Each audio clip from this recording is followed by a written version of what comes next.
Bonjour à tous. Ce n'est pas le fabuleux destin d'Amélie Poulain, mais la fabuleuse aventure d'Émile Couzinet dont nous parlons aujourd'hui avec François Forestier. Bonjour François. Bonjour. Alors, Émile Couzinet, le Ed Wood français, réalisateur méconnu à qui l'on doit quand même une dizaine de chefs-d'œuvre. Des chefs-d'œuvre de nanar, et il n'a fait que ça dans sa vie. C'est un homme qui n'a tourné que des nanars franchouillards, absolument difficiles à voir aujourd'hui. Mais il y a eu un documentaire qui a été fait par Éric Michaud, oui, qui a été diffusé sur FR3 il y a quelques temps. Hollywood sur Gironde. Voilà. Et qui rend hommage à cet homme absolument unique dans l'histoire du cinéma français. Vraiment, le nanar 2 parfait. Alors, la grande spécificité d'Émile Couzinet, on va dire, c'est que, donc, au début, première moitié, on va dire, 20e siècle, hein, c'est années 30, 40, 50, ces heures de gloire, Émile Couzinet réussissait cette chose complètement dingue de maîtriser la chaîne de production du début jusqu'à la fin. Scénariste, producteur, distributeur, propriétaire de salle, projectionniste au départ, il pouvait donc absolument tout maîtriser. Le roi du pétrole. Absolument. Il maîtrisait même la vente des Esquimaux. C'est vous dire. En fait, il avait commencé comme exploitant de salles. Il avait des salles. Et il avait fait construire à Bordeaux une salle qui s'appelle le Luxor, qui était une salle immense, superbe. Il avait supervisé les plans. Tout était beau, tout était magnifique. Enfin, un truc exceptionnel avec des tapis rouges, des fauteuils confortables, très confortables même. Et il avait oublié une seule chose, la salle de projection. Ce qui est quand même embêtant. Alors ça donne une petite idée du personnage. Et ensuite, il a rassemblé, il s'est dit, bon, puisqu'on donne de l'argent aux distributeurs, aux vendeurs d'esquimaux, tout ça, autant le faire soi-même. Il a rassemblé donc autour de lui une équipe de gens prêts à tourner. Et il a fait des studios à Bordeaux, et à Royan d'abord, qui malheureusement ont été détruits pendant la guerre, mais il a repris après. Et il n'a fait, je vais vous donner les titres des films. Ah oui, c'est un bonheur. C'est un bonheur. Alors, il a fait Le Club des Fadas, L'Intrigante ou la Belle Bordelaise, Le Brigand Gentilhomme, Trois marins dans un couvent. Mon favori personnel, en 1954, il a fait Le Congrès des Belles-Mères, qui est un nanar alors formidable. Et en 58, Mon curé champion du régiment.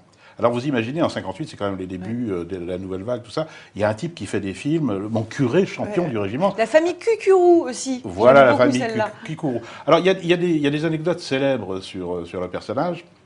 Notamment, il a fait en 52 un film qui s'appelait Buridan ou La Tour de Nesle, et le héros de La Tour de Nesle. Et il y a Marguerite de Bourgogne qui fait des orgies dans le film, et on la voit en déshabillé, vaporeux. Mais bon, en 52, on pouvait pas trop montrer de choses. C'est de la demi-vapeur. Voilà, donc la reine porte des grands slips petits bateaux, tout ça.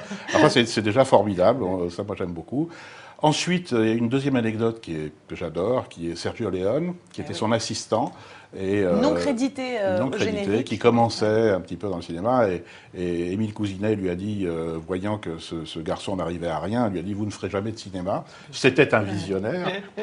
Et l'anecdote que je préfère, c'est évidemment, c'est une actrice pendant le tournage de Buridan. Il voulait, le metteur en scène, Émile Couzinet, voulait absolument qu'on voit ses seins. Il voulait un peu de cul dans le film, il trouvait ça bien, l'érotisme, ça attirait.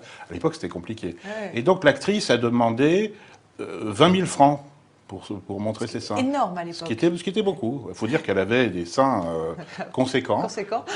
Et elle aurait eu des petits seins, elle demandait moins. Mais c'est presque ça. Parce que Émile Couzinet, voyant que ça allait lui coûter cher et que ça allait faire éclater le budget de production, a décidé de ne lui donner que 10 000 francs et elle ne montre qu'un sein. Et c'est une histoire formidable. On dirait Howard Hughes en fait. Voilà, absolument. Donc c'était un personnage étonnant. Il est mort en 1964 après n'avoir fait que des films qu'on ne peut plus voir hélas aujourd'hui. Oui.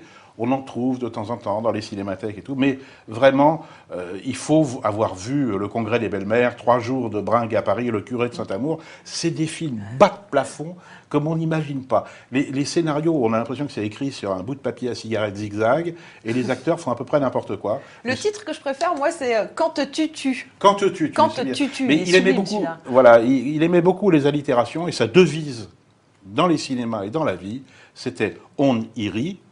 Rire, du verbe rire, on ira. On y rit, on ira. Voilà. Donc ça, c'était le truc qui déterminait toute sa carrière. Il est mort en 64, il reste inconnu aujourd'hui. Je pense qu'il faut le réhabiliter d'urgence. Eh bien voilà, on y rit, on ira. Émile Couzinet. On vous recommande donc Hollywood sur Gironde, le documentaire de Éric Michaud qui rend hommage à ce grand cinéaste qu'était Émile Couzinet. Merci François. Bonne journée.